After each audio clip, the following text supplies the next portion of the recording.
સુરત ફરી મેઘરાજાનું સુરતમાં આગમન થયું છે। શહેરના અલગ અલગ વિસ્તારોમાં સાર્વત્રિક વરસાદ વરસી રહ્યો છે।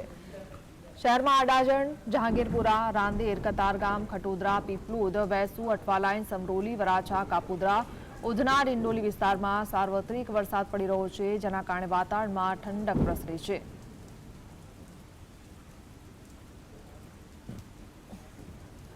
સંવાદદાતા શાહીસ જોડાયા છે। શાહીસ, સુરતમાં વરસાદથી કેવી પરિસ્થિતિ છે હાલ? જી બિલકુલ, સુરતમાં ફરીથી મેઘરાજાનું આગમન જોવા મળી રહ્યું છે। ત્યારે અલગ અલગ વિસ્તારની અંદર સાર્વત્રિક વરસાદ વરસી રહ્યો છે। અડાજણ, જહાંગીરપુરા, રાંદેર, ઉધના, પાંડેસરા સહિતના અલગ અલગ વિસ્તારોની અંદર વરસાદી માહોલ જોવા મળી રહ્યો છે। હવામાન વિભાગ દ્વારા જે રીતના વરસાદની આગાહી કરવામાં આવી છે અને આગાહીના પગલે સુરત શહેર સહિત દક્ષિણ ગુજરાતમાં વરસાદી માહોલ જામ્યો છે અને સાથે સાથે જ અલગ અલગ વિસ્તારોની અંદર છૂટોછવાયો વરસાદ જોવા મળી રહ્યો છે। વાતાવરણમાં ઠંડક પ્રસરતા લોકોને ગરમીથી રાહત પણ જોવા મળી રહી છે। જી જી, આભાર।